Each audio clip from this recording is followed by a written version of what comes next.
So E for Eva. And today we are at Shepreth Wildlife Park and we are just about to go into the bat section, which we like the bats, don't we?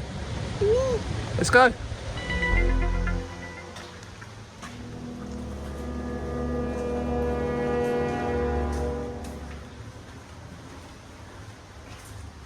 Hello. Wanted to see the bats.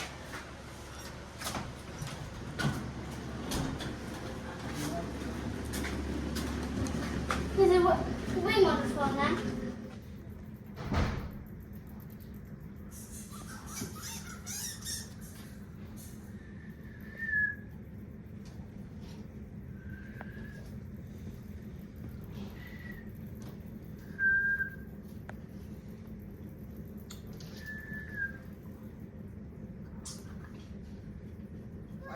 These guys love bell peppers, even the green ones, which most of the animals here won't eat, which is great because it means I can give them to the bats and they will enjoy it.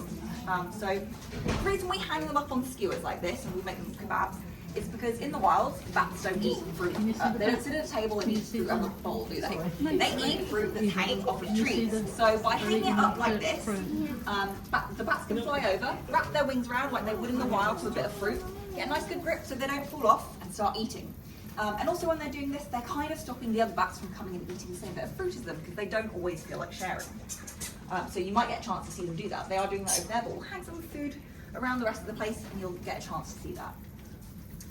So these guys, you might not know, they're actually pollinators. So they help to pollinate things. So one of the things they eat in the wild is nectar. So what they do is when they're eating nectar from a plant, the pollen sticks to their snouts, they fly over to another plant and do the same thing and help spread the pollen around, so therefore pollinating.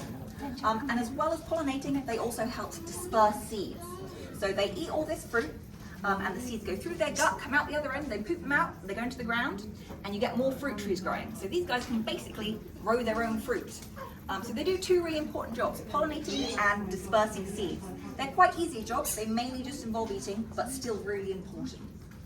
But despite how important bats are, not everyone likes them. How do you feel about bats here? Do you feel okay with them? Yeah, that's great. Wonderful. Not everyone likes bats, and there are a few reasons for that, which we'll touch on some of them. One of them is the idea of vampire bats, which I'm sure we've all heard of. Vampire bats don't exist in the way some people might think. You know, they're not going to turn into Dracula, they're not going to drink your blood. Blood-sucking bats are real, however. There are 3 species. We don't have any in this country. They're found in North and South America, and they're tiny. They're really small and really cute. And they're not interested in us. They like to drink blood from things like horses and goats and donkeys and cows, so they won't come near us. Oh, it's true. And you might not believe me when I say this, but they're actually quite polite about the way they drink blood from these animals.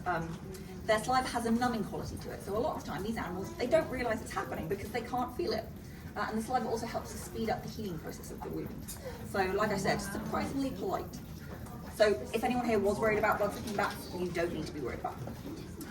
Another reason people might not like bats is the idea they spread disease, which is true. All wild mammals spread disease. These guys, they're in captivity, they're in the zoo, and we have a vet who frequently checks that nothing's going on there. So you don't have to worry about them. But yes, wild bats, they will. Just the same as squirrels, mice, rats, they all do it. The thing that makes bats slightly different from the other mammals is they basically aren't affected by most diseases. They have really strong immune systems. So basically, they can have a lot of diseases and be pretty much fine. So something like rabies, which for most mammals, it kills them, they die. Bats can have rabies and pretty much most of the time be fine. They will be unaffected by it, which is what makes them a little bit different. But the chances of you getting something from a bat, catching a disease from a bat, they're pretty low. It's only a few cases, and most of the diseases they spread are just going to be spread to other bats and other mammals, so not something you really need to worry about. Another reason people might not like bats is some people just don't like flying things, whether it's birds, bats, anything. So if you are worried about any of the bats flying into you, the best thing you can do is to stand still, because our bats do something called echolocation, which you might hear them do. It's a high-pitched clicking noise. And when they're making this noise, they're waiting for it to bounce off their surroundings. And based on how long it takes for it to come back to them and how it changes, it gives them an idea of the things around them. So whether that be a tree or a building or a person, so they don't fly into them. Clever. Unfortunately, this doesn't mean they're not very good at avoiding each other. They can have collisions because, they're all moving around. But yes, they'll use this to avoid flying into objects. And we do have some young bats who are still getting the hang of it, so they might get a bit close. You might get brushed by a wing, but it shouldn't get any worse than that. They're still young, they're still learning.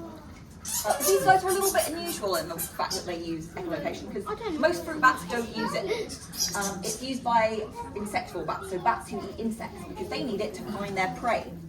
So these guys are a little bit unusual, but you can kind of tell how much a bat uses echolocation by what they look like. So these guys, you'll notice they have quite long snouts, they're kind of rodent-y looking. From that you can tell they don't use echolocation that much.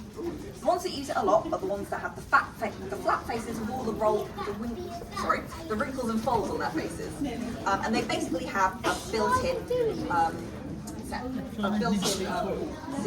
sound system so that they can understand the signals they're receiving. So their flat upturned noses help them direct the echolocation sounds more easily, more accurately, and all the folds on their face and around their ears and in their ears help them analyse them and receive them, so it helps them understand them better.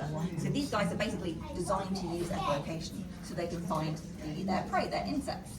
So yeah, if you see a bat that looks like that, and you will in the UK because all the bats in the UK are insectivores, so they're all going to look like that, you'll know that they eat insects and they use echolocation quite a lot. What is that noise? You can hear them bickering a bit, they do tend to squabble. If you're wondering how many bats we have, I can't give you an exact number because it's quite hard to count, as you can probably imagine. Yes. I can tell you it's somewhere between 60 and 80, but we did have breeding seasons fairly recently, as I mentioned. So the numbers have probably gone up a bit. But it is between 60 and 80, which sounds like a lot, but in the wild these guys will live in groups of up to 9,000, which is definitely a lot more. And they are one of the more social species of bats. So these guys are kind of a medium size, I would say. They're quite a comfortable size of bat. But bats come in a range of sizes. So the smallest bat in the world, found in Thailand, is the bumblebee bat, which is just 3 centimeters long. It's about the size of a bumblebee, and it is the smallest mammal in the world. On the other end of the spectrum, you've got the giant flying fox.